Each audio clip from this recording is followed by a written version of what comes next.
కర్ణాటక రాష్ట్రం ధర్మస్థలిలో ఏం జరిగింది? 100 మంది పైగా అమ్మాయిలని అత్యాచారం చేసి పాతిపెట్టారు అనేటువంటి వార్త ఇప్పుడు దేశవ్యాప్తంగా కూడా దావానంలా వ్యాపిస్తుంది. ఇది అంతా ఉట్టిదే. హిందూ ధర్మం మీద జరుగుతున్న దాడి, కర్ణాటకలో శ్రీ మంజునాథ టెంపుల్ మీద జరుగుతున్నటువంటి దాడిగా కొంతమంది చూస్తున్నారు. 100 మందిని చంపితే అబద్ధమని ఎలా అంటారు? ఎవరైతే పూడ్చిపెట్టాడో పారిశుధ్య కార్మికుడు అతనే చెప్తున్నాడు కదా! చంపేసిన బాడీని కూడా చూపిస్తా అంటున్నాడు కదా! ఇది ఎలా అబద్ధం అవుతుంది? ఎంక్వైరీ చేయకముందే అబద్ధమని ఎలా చెప్తారు? ఇది ఒక వాదన. అక్కడ శవాలు ఉన్నాయో లేదో ముందు ఐడెంటిఫికేషన్ చేయండి. ఇది కొంతమంది చేస్తున్న డిమాండ్. శవాలున్నా సరే అది ఒక నది పక్కన పాతిపెట్టారు. సహజంగా ఆ ఏరియాల్లో ఎవరు చనిపోయినా సరే మన ఊళ్ళల్లో కూడా చెరువు పక్కన, కాలువల పక్కన, గట్ల మీద పాతి పెడతా ఉంటారు. చనిపోయినటువంటి వాళ్ళకి శవాలను పాతి పెడతా ఉంటారు. అలాగనే అది జరిగుండొచ్చు. నేత్రావతి నది పక్కన, శ్రీ మంజునాథ టెంపుల్కి అతి సమీపంలో ఉన్నటువంటి నేత్రావతి రివర్ పక్కన ఆ నియర్ బై చనిపోయినటువంటి వాళ్ళందరినీ పాతి పెట్టవచ్చు. ఆ శవాలను చూపించి ఆ శవాలన్నీ పాతిపెట్టింది నేనే, వీళ్ళందరినీ అత్యాచారం చేసి చంపేశారంటే మనం నమ్మాలా? ఇది కావాలని ఒక సీన్ క్రియేషన్ చేస్తూ ఉన్నారు. హిందూ ధర్మం మీద కావాలని. ఇది కొంతమంది మాట్లాడుతున్న మాట. సరే, నిజం కాకుండా ఉంటే బాగుండు, అతను చెప్పేదంతా అబద్ధం అయితే బాగుండు, ఇది మనం కూడా అనుకుందాం ఒకసారి. కానీ జరిగిన విషయాన్ని అయితే ఒకసారి పరిశీలించే ప్రయత్నం చేద్దాం. ఇప్పుడు ఎవరైతే పారిశుధ్య కార్మికుడు మంజునాథ టెంపుల్లో పనిచేస్తూ నేత్రావతి రివర్ పక్కన దాన్ని క్లీన్ చేయటం పనిగా పెట్టుకున్నటువంటి వ్యక్తి ఉన్నారో అతను 20 సంవత్సరాల వయసులో జాబ్లో జాయిన్ అయ్యాడట. ఒకప్పుడు 20 సంవత్సరాల వయసులోనే జాబ్లో జాయిన్ అయ్యేది. పెద్ద చదువుకున్న వ్యక్తి కాదు, ఒక దళిత యువకుడు. సహజంగానే ఆ క్లీన్ చేసే జాబ్ కాబట్టి క్వాలిఫికేషన్తో సంబంధం లేకుండా ఇచ్చి ఉండొచ్చు. అయితే అతను ఆ పక్కన చేస్తున్న క్రమంలో కొద్ది రోజులకే, ఒక వారం రోజులకే అక్కడ ఒక శవం ఉండటం, శవాన్ని పోలీసులు తీసుకెళ్ళటం చూశాడంట. అప్పుడు పోలీసులు ఇది ఒక ఆత్మహత్య, ఈ నదిలో దూకి చనిపోయి ఉంటాడు అని అనుకోవటం అతను గమనించాడంట. సహజంగా నది ఆత్మహత్య చేసుకునే ప్రయత్నం ఎవరైనా చేసి ఉండొచ్చు. కానీ తర్వాత వారం చూశాడంటే పదే పదే ఎక్కువ శవాలు దొరుకుతూ ఉన్నాయి. ఇన్ని ఆత్మహత్యలు ఒకే నదిలో ఎందుకు జరుగుతున్నాయి అనేటువంటి అనుమానం అతనికి కలిగిందంట. వన్ ఫైన్ డే అతను ఊహించిన విధంగా ఆలయానికి సంబంధించినటువంటి ఒక పెద్ద అడ్మినిస్ట్రేటర్, తనకి జీతం ఇచ్చేటువంటి వ్యక్తి వాళ్ళ తమ్ముడు ఇతన్ని పిలిచాడంట, ఈ పారిశుధ్య కార్మికుడిని. సమ్ ఎక్స్, ఇతనికి ఒక పేరు పెట్టుకుందాం, ఎక్స్ అనే పేరు పెట్టుకుందాం. ఈ ఎక్స్ని పిలిచాడంట. ఎందుకంటే ఇప్పుడు ఎవరైతే కంప్లైంట్ ఇచ్చి ఉన్నాడో అతని పేరు బయటికి రావడానికి పోలీసులు ఒప్పుకోవట్లే. అతని పేరు బయట పెట్టొద్దు అనేటువంటిది క్లియర్ కట్ ఇన్స్ట్రక్షన్స్ మీడియాకు ఉన్నాయి. ఎందుకంటే అతని పేరు కనుక బయట పెడితే, అతని వివరాలు కనుక బయట పెడితే అతనికి ప్రాణాపాయం ఉండొచ్చు అనే కారణం చేత అతని పేరు బయట పెట్టట్లేదు. అందుకనే సమ్ ఎక్స్ అని పేరు పెడుతున్నాను. ఆ ఎక్స్ అనే వ్యక్తిని ఆలయ అడ్మినిస్ట్రేటర్ వాళ్ళ తమ్ముడు పిలిచాడంట. పిలిచి అతని కళ్ళ ముందు శవం ఉందంట. ఈ శవాన్ని నువ్వు పోయి పాతిపెట్టు అని చెప్పి అన్నాడంట. అదేంటి సార్, ఎందుకు పాతి పెట్టాలి అంటే, పాతిపెట్టు, నువ్వు ఎక్కువ క్వశ్చన్లు అడగొద్దు, పోయి పాతిపెట్టు అన్నాడంట. సరే, ఎవరో ఆత్మహత్య చేసుకుని ఉండొచ్చు, ఏదో కారణం చేత ప్రశ్నించకుండా పోయి పాతిపెట్టాడంట. అసలు పాతిపెట్టడం ఇతని పని కాదు. ఇతని పని నేత్రావతి నదిని క్లీన్ చేయటం మాత్రమే ఇతని పని. కానీ వాళ్ళ బాస్ ఆర్డర్ వేశాడు కాబట్టి పోయి పాతి పెట్టేశాడు. తర్వాత మళ్ళా శవాలని పాతి పెట్టే పని చేస్తున్నాడు. అలా 4-5 శవాల తర్వాత ఒక్కసారి ఒక అమ్మాయి శవం, వివస్త్రం చేసినటువంటి బాడీ, దీన్ని పాతి పెట్టమని ఆర్డర్ వేశాడంట.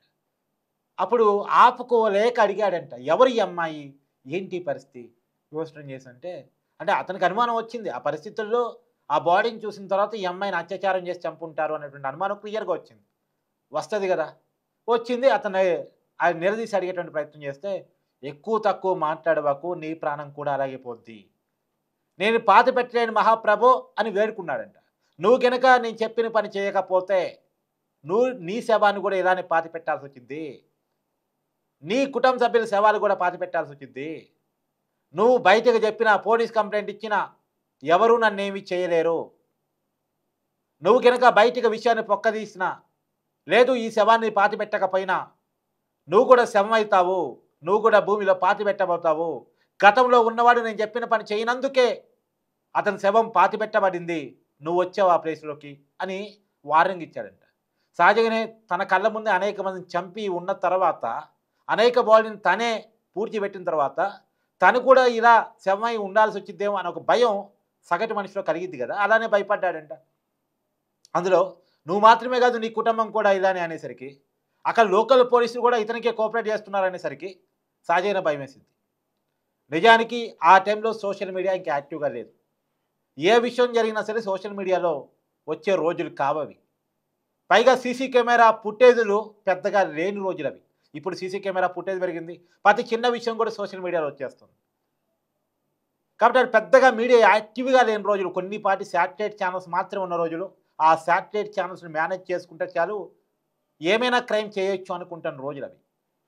అంటే 20 సంవత్సరాలు వెనక్కంటే వెళ్ళండి ఒకసారి. 20 కాదు, అతను 10 సంవత్సరాలుగా అజ్ఞాతంలో ఉన్నాడు, మొత్తం 30 సంవత్సరాలు వెనక్కి. అంటే 93 తర్వాత జరిగినటువంటి విషయాలు ఇవన్నీ కూడా. 1993 నుంచి 2013 మధ్య జరిగిన విషయాలు ఇప్పుడు బయటకు వస్తున్న విషయాలు. దాదాపు 20 సంవత్సరాలు జరిగాయట. సరే, అతను 1993 అంటే అప్పటి సోషల్ మీడియా పెద్ద యాక్టివ్గా లేదు, అసలు లేదు కూడా పెద్దగా. ఆ తర్వాత సీసీ కెమెరా ఫుటేజ్లు ఇవన్నీ పెద్దగా తెలియని రోజులు. కాబట్టి అక్కడ లోకల్ పోలీసులు మేనేజ్ చేసుకుంటే, వ్యవస్థను మేనేజ్ చేసుకుంటే ఏమైనా జరిగే రోజులు అవి. కాబట్టి అలానే ఆ అమ్మాయిని పాతి పెట్టాల్సి వచ్చిందంటే పాతి పెట్టాడంట. తర్వాత వరుసగా చాలా శవాలని పాతి పెట్టాడంట.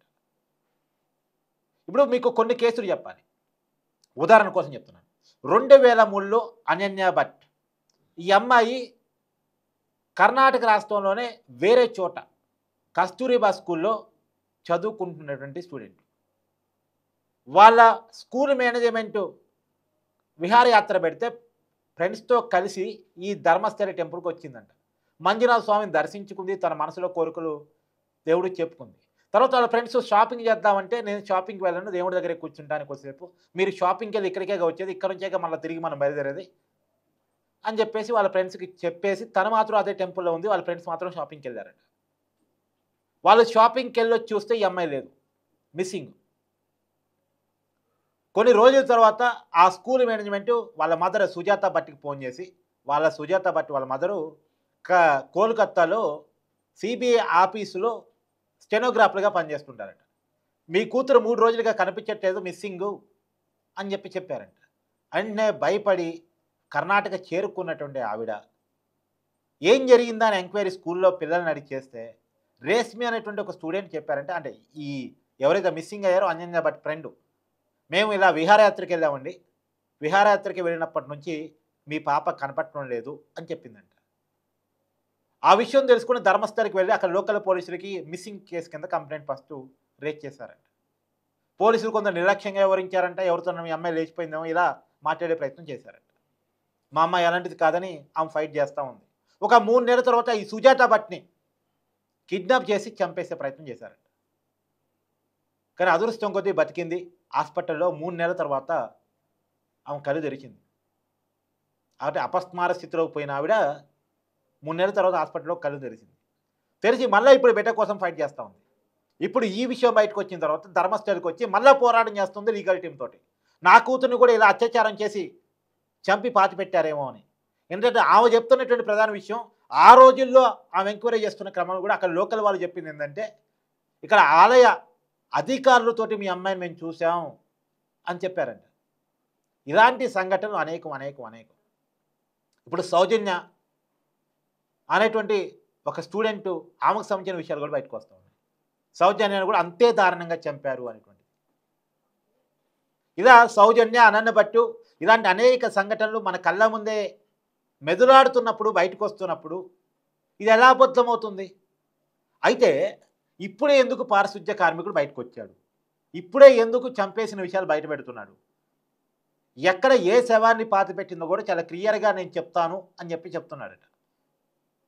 నిజానికి 20 సంవత్సరాలుగా అక్కడ పనిచేసి 2013లో తన ఇంట్లో ఉన్నటువంటి తన మేనగోడల మీద కూడా అత్యాచారం జరిగిన తర్వాత, తన కోడల మీద అత్యాచారం జరిగిన తర్వాత అతనిలో ఒక భయం వచ్చిందంట.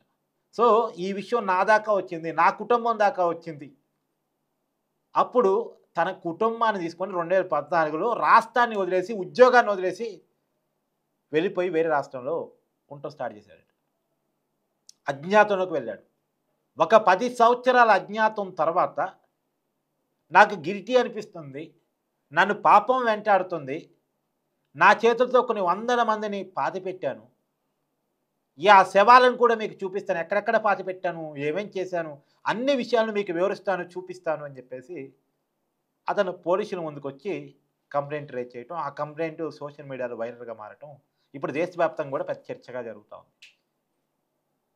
అయితే ఇక్కడ చాలా క్లియర్గా మనం మాట్లాడుకోవాల్సింది, అతను చూపించబోయే శవాలు నిజంగా అతను పాతిపెట్టినవేనా, లేదు ఆ నియర్ బై చనిపోయినటువంటి వాళ్ళు సహజంగానే చెరువుల పక్కన, నదుల పక్కన శవాలు పాతిపెడతారు కాబట్టి అలాంటి శవాలను చూపించి నేను పాతిపెట్టిన శవాలను చూపిస్తాడా?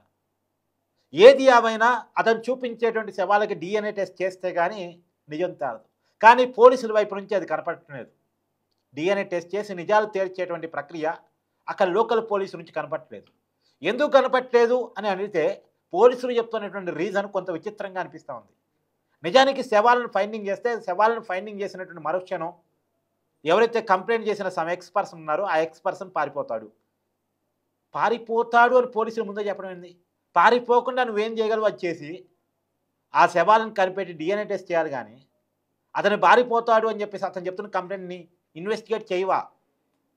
పోలీసుల పని ఏంటి? ఒక కంప్లైంట్ వచ్చిన తర్వాత ఇన్వెస్టిగేట్ చేయాలి కదా, పోలీసుల బాధ్యత కదా అది. ఇన్వెస్టిగేట్మెంట్ చేయమంటే, ఇన్వెస్టిగేషన్ చేస్తే ఆ కంప్లైంట్ ఇచ్చిన వ్యక్తి పారిపోతాడంటే అది నీ బాధ్యత ఎలా అవుతుంది? పైగా ఎవరైతే కంప్లైంట్ ఇచ్చారో అతన్నే వేధించే పని నడుస్తుంది అనేటువంటి ఆరోపణ కూడా పోలీసుల మీద ఉంది. అతని మీదకి లై డిటెక్టర్ టెస్టులు పెడతాం, నార్కో టెస్టులు పెడతాం, అతను చెప్పింది నిజమా కాదా?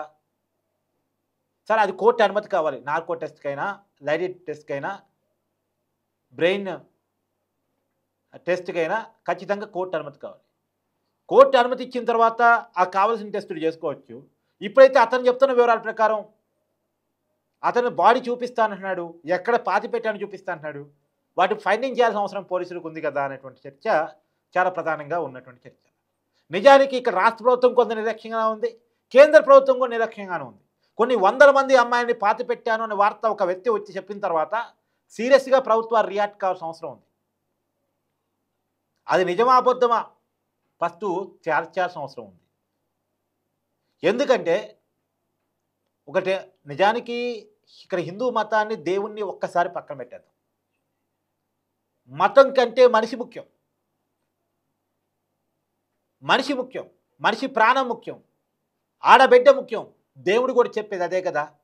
ఇలా ఒక ఆడబిడ్డని అత్యాచారం చేసి చంపారు అని ఒక వార్త వచ్చిన తర్వాత దాంట్లో నిజ నిజాన్ని కనుక్కోకపోతే, ఇప్పుడు మీకు కొన్ని విషయాలు గుర్తు చేస్తాను. ఢిల్లీలో ఒక అమ్మాయి మీద అర్ధరాత్రి పూట అత్యాచారం జరిగింది, దేశం మొత్తం స్పందించిందిగా. హైదరాబాద్లో ఒక మెడికో మీద, అంటే వెటనరీ డాక్టరు, ఆమె మీద అత్యాచారం జరిగి చంపేశారు. వాళ్ళని ఎన్కౌంటర్ చేయమని సమాజం డిమాండ్ చేసింది, పోలీసులు కూడా ఎన్కౌంటర్ చేశారు. ఇవన్నీ మన కళ్ళ ముందు ఉన్నాయి. మరి కేవలం ఒక అమ్మాయి మీద జరిగితేనే మన సమాజం ఇంత రియాక్ట్ అయితే, కొన్ని వందల మంది అమ్మాయిల మీద అత్యాచారం జరిగింది, చంపబడ్డది, శవాల పూడ్చివేత జరిగింది అన్న వార్త వచ్చినప్పుడు అంతే వేగంగా ఈ సమాజం రియాక్ట్ కావాలిగా. 2021లో కర్ణాటకలో ఒక అమ్మాయి ముక్కు మీద దాడి చేశాడు డెలివరీ బాయ్. దీన్ని ఆ అమ్మాయి ఇన్స్టాగ్రామ్లో రీల్ చేసి పెట్టింది. వెంటనే నేషనల్ మీడియా నుంచి లోకల్ మీడియా వరకు అందరూ మాట్లాడారు. ఫెమినిస్టులు, మహిళావాదులు అందరూ వచ్చి విరోచితంగా మాట్లాడే ప్రయత్నం చేశారు. కేవలం ముక్కు మీద ఒక డెలివరీ బాయ్ గుద్దాడు అని.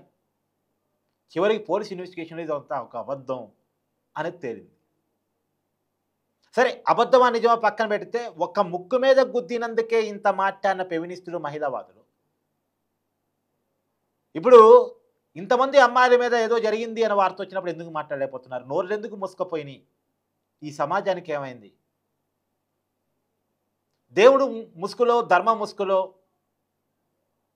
ఎవరు ఏం చేసినా సరే మాట్లాడడానికి భయపడతారా? దాన్ని ఖండించే ప్రయత్నం చేస్తారా? ఈ చర్చ మాత్రం చాలా బలంగా ఉంది. సరే, దేవుణ్ణి, ధర్మాన్ని మనం తప్పుపట్టాల్సిన అవసరం, వ్యతిరేకించాల్సిన అవసరం లేదు. అది వేరు, ఇది వేరు. ఇప్పుడు జరిగిన సంఘటన ఒక అమానుషం, ఒక క్రిమినల్ యాక్టివిటీ. ఈ క్రిమినల్ యాక్టివిటీని బయటకు తీయాలి. నిజంగా తప్పు జరిగి ఉంటే తప్పుని ఇన్వెస్టిగేట్ చేసి తీరాలి, నేరస్తులు శిక్ష పడాలి. ఎందుకంటే ఇది ఇక్కడ ఒక పారిశుధ్య కార్మికుడు గిల్టీ ఫీలింగ్ వల్లో, భయం వల్లో, ఇంకో లేని వల్లో ఒక 10 సంవత్సరాలతో చెప్తున్నాడుగా తెలిసింది. ఇలాంటి సంఘటనలు ఎన్ని జరుగుంటాయి? ఒకవేళ ఇదే నిజం అయ్యి ఉంటే ఇలాంటి సంఘటన ఇంకెన్ని జరిగి ఉండొచ్చు? ఇప్పుడు పోలీసుల భయం కూడా ఏంటంటే, ఒక 20-30 సంవత్సరాలుగా పోలీసు వ్యవస్థ నిద్రపోయిందా అనే చర్చ రాకుండా ఉండాలని ఇన్వెస్టిగేషన్ ఏమైనా చేయట్లేదా? ప్రభుత్వాలు నిద్రపోయినాయా? ఎందుకంటే అక్కడ ఉంది అధికారం, ఒకసారి కాంగ్రెస్, ఒకసారి బీజేపీ, లేదంటే అక్కడ జేడీయూ. వాళ్ళే పొద్దాక అధికారం ఉంటారు కాబట్టి ఈ ప్రభుత్వాలు నిద్రపోయాయి అని ప్రశ్న వస్తాయి. కాబట్టి ప్రతిపక్షం, అధికార పక్షం కుంభక్కై విషయాన్ని బయటే పోకుండా దాన్ని ఆపే ప్రయత్నం చేస్తున్నాయా? ఇది చాలామందిలో ఉన్నారు. మనం కేంద్రంలో బీజేపీ ఉంది, రాష్ట్రంలో కాంగ్రెస్ ఉంది, కర్ణాటకలో. వీరిద్దరూ కూడా మౌనంగానే ఉన్నారు. పార్లమెంట్లో చర్చ జరగాలి, పార్లమెంట్ సమావేశాలు జరుగుతున్నాయి, కానీ పార్లమెంట్లో చర్చ లేదు. ఇటు కాంగ్రెస్ చర్చ పెట్టట్లేదు, అటు బీజేపీ చర్చ తీసుకురావట్లేదు. కానీ నిజాలు మాత్రం తేలాల్సిన అవసరం ఉంది. నిజానికి డిజిటల్ మీడియా దీని మీద గొంతెత్తి అరుస్తూ ఉంది. శాటిలైట్ మీడియా పెద్దగా పట్టించుకోవట్లేదు. ఈ డిజిటల్ మీడియా గొంతు కనుక రాకపోతే ఈ సమాజంలో ఏం జరిగినా ఎవరికి పట్టదు, ఏం జరిగినా ఎవరికి తెలవదు. ఈ డిజిటల్ మీడియా ఉండబట్టే, గొంతెత్తి అరవబట్టే, మాట్లాడబట్టే, వాస్తవాన్ని తేల్చమని డిమాండ్ చేయబట్టే ఇది పెద్ద వైరల్గా మారిన తర్వాత, ప్రభుత్వాల మీద ఒత్తిడి పెరిగిన తర్వాత, ప్రభుత్వాలు కూడా తప్పదు అనుకున్న తర్వాత ప్రభుత్వాలు రంగంలో దిగి ప్రజల్లో వ్యతిరేకత రాకుండా చూడటం కోసం తప్పదు అనుకొని ఇన్వెస్టిగేట్ చేసి వాస్తవాలను బయటపెట్టే పని చేస్తుంది, కొంతలో కొంతైనా. అందుకని మనందరం డిమాండ్ చేయాల్సిన అవసరం ఉంది. నేనైతే డిమాండ్ చేస్తున్నాను. ఇది నిజమని నేను చెప్పట్లేదు, అలానే అబద్ధం అని చెప్పట్లేదు. నిజమైన అబద్ధమైన ఏది వాస్తవం అనేది ప్రజల ముందు ఉంచమని మాత్రం నేను డిమాండ్ చేస్తున్నాను. ఖచ్చితంగా ఈ డిమాండ్ మీరంతా కూడా చేయాలి. దయచేసి ఈ వీడియో ఎక్కువ మందిలోకి వెళ్ళేలా లైక్ చేయండి, షేర్ చేయండి. ఖచ్చితంగా మీ అభిప్రాయాన్ని కామెంట్ చేయండి. Thank you.